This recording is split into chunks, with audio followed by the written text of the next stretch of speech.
In this video, we'll be checking out everything we know about Phantom Blade Zero, a game that took everyone by complete surprise with its extraordinary combat showcase during the announcement trailer at the PlayStation Showcase last year. It stands out as one of the most eagerly anticipated games from the event, having managed to garner over 4 million views from its official announcement trailer on YouTube. Phantom Blade Zero stands as the spiritual successor to Rainblood, a short indie RPG game made in RPG Game Maker back in 2010 by the CEO of S-Game. He seeks to fully flesh out his vision from back then in a modern format, breaking the limitations he once had with RPG Maker to create a proper Unreal Engine RPG game with the themes of kung fu, steampunk, and occult arts, all baked together into a tragic story with passionate gameplay and combat sprinkled in. In this video, we'll be taking a look at everything we know about this game so far, including its story and setting, core gameplay, vision, combat, and release date. So without further ado, let's check it out. The story of Phantom Blade Zero is going to be the main story of the Phantom Blade world, with the mobile game Phantom Blade Executioners being the prequel. From the prequel, we can surmise quite a lot about what to expect in the Phantom world. The Phantom world is a fantastical version of the Ming Dynasty area of China from the 14th to 16th century. In this world, the setting builds upon Chinese wuxia, a fantasy theme of China regarding the adventures of martial artists with concepts of chivalry, loyalty, and justice. Phantom Blade Zero will build upon wuxia with its own twist by including mythological creatures that you will fight and fantastical abilities that impact the story. In this world, you'll play as Soul, an elite assassin serving for an organization known as the Order. The Order is a powerful institution that exists only for maintaining the checks and balances between the forces of good and evil. To accomplish their task, they need exceptional agents, thus Soul was adopted by the Patriarch of the Order and trained into an expert of espionage and assassination. His job was to remove any person or faction deemed disruptive by the Order, and he did so with excellent results. However, one day the Patriarch of the Order was murdered and Soul was framed for the crime. In the ensuing manhunt, he was gravely injured and practically dead, but he was miraculously healed by a mystic healer who took him in. Even so, the cure was not enough to save him from death completely. He now has 66 days to live, and in that time he must solve the mystery behind his foster parents' death. As this is technically the sequel to the story of Phantom Blade Executioner, we can deduce that some characters will be returning, but now as enemies to Soul as he betrayed the Order. You can think of it like seeing a prequel movie showing you a younger John Wick with his cool friends, and then you watch the actual John Wick to see how he has to kill them all. One character that is definitely returning is one we saw at the very end, who draws a blade called Zuo Shang. Zuo Shang was Soul's best friend, but their bond was shattered as a result of his endless ambition in the events of the prequel. Now we see that he serves as one of the main antagonists, hoping to wait out Soul's 66 days before he can do anything about his framing. It's possible that Zuo Shang killed the Patriarch of the Order to become the next successor, but nothing has been confirmed on what purpose he or any of the other characters shown play in the story yet. The gameplay of Phantom Blade Zero can be classified as a semi-open world ARPG hack and slash. Players will unravel the story and explore the vast world of Phantom Blade, which harbors many secrets, side missions, treasures, and other activities. The main quest will follow Soul's journey to unveil the real culprit behind the assassination. The story will be a completely single-player experience, which will amount to about 30 to 40 hours. Alongside the main quest, you'll be able to complete several side quests that can be found throughout the main areas within the game world. Each area is unique in its design and terrain and will be populated with unique quests, hidden locations, and even secret bosses. Traversing rocky areas and large gorges will make use of the parkour climbing system within the game, allowing Soul to wall run on certain walls and traverse through rough terrain. There was also a horse carriage shown within the trailer, so maybe players will be able to travel through areas by horse as well. When it comes to progression and how Soul improves throughout the game, players will develop Soul's combat potential in the form of weapons, armor, artifacts, and skills that Soul can learn and master. Powerful items and abilities are usually obtained as treasures found in chests or hidden areas, but bosses will also drop skills or gear, which probably will be exceedingly unique and change how you approach combat. All gear will be upgradable, so we can also expect some kind of material gathering within the game world. Once players finish the main quest, they will receive one of multiple endings, most likely based on decisions made beforehand or certain side quests or activities they need to complete in advance. What's interesting is that this isn't where Phantom Blade Zero will end. On top of the additional single-player content like hidden zones and side quests, S-Game will be utilizing some of their mobile game experience to create special endgame content. This has been said to include multiplayer dungeons, boss rushes, and roguelike abysses. We don't see this too often when it comes to a single-player ARPG, so it will be exciting to see if they can pull this off and add to a good 40-hour experience with an optional multiplayer grind afterwards.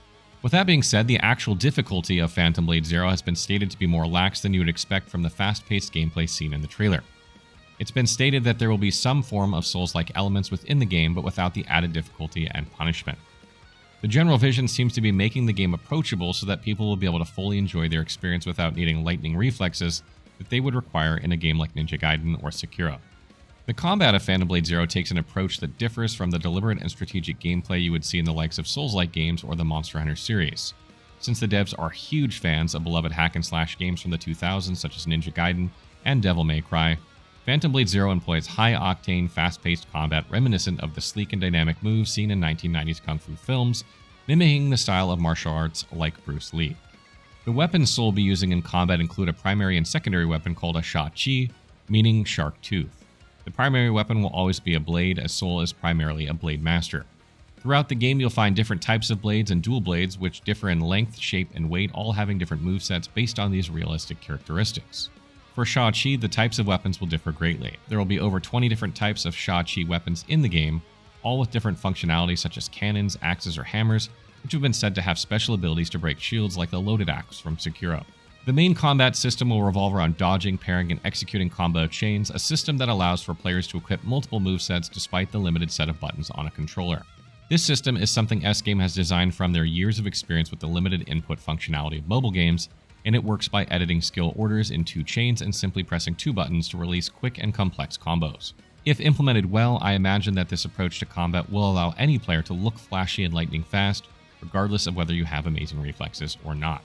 However, there will still be depth and a high skill ceiling within the game. In the trailer, we can see that a large part of combat is deflecting multiple enemy attacks in succession, great openings to attack by the player. Players will also realistically dodge attacks by bending their upper body to avoid incoming blade attacks, or rolling to dodge explosions, or just doing a bunch of backflips and body twists to masterfully avoid dual-wielding opponents. All of these moves have been shown to be used simultaneously while fighting multiple opponents at once, but given how many inputs there seem to be, it's hard to imagine exactly how they intend on implementing all of these different actions. We have seen a few different skills so far, which are probably usages of combo chains or skills found within the game. The first one is a bi-directional attack used to attack enemies behind or in front of Soul with a backwards kick and a lunging forward stab with his blade. The next ability we saw was Soul climbing up a pillar using the brute strength of his massive calves to launch himself from a height and deliver a devastating midair attack. Another midair ability we see is a jumping 3-spin barrel roll, which leads to a 360 AoE spin attack to stylishly defeat a couple of enemies. The last one shown was a powerful forward flurry of strikes with dual blades, pushing the enemy back and possibly breaking their stance. There are also other ways to fight besides head-on blade clashing, like using the environment or stealthing behind enemies to assassinate them. In terms of enemies you'll face throughout the game, there will be human opponents to face, as well as mythological beasts from Chinese mythology or just Chinese culture in general. For example, an enemy that really surprised me was the metallic dragon at the start of the trailer. This is actually a lion based on the design for the costume worn during the Wuxi lion dance and Chinese New Year. 2 experienced dancers go underneath the long costume of a lion under the head and the tail to perform a dance on high poles ranging from 1 to 3 meters in height, led on by the beat of drums, cymbals, and a gong. It's very interesting to see the human mimicry of a lion be used in this fictitious world as an enemy or boss, and this gives you an idea of just how creative S-Game have gotten with their setting. Other enemies shown include an armored human figure with a black abyss for a face, a grotesque disfigured monster alongside an armored figure donning gold and purple, and a few bosses.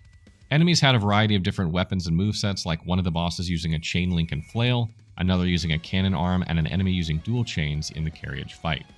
I'm excited to see what other ideas they have for enemies in combat and their cultural significance, as there seems to be a bunch of creatures and beings within this world that are definitely inspired by something, although I cannot quite place my finger on what.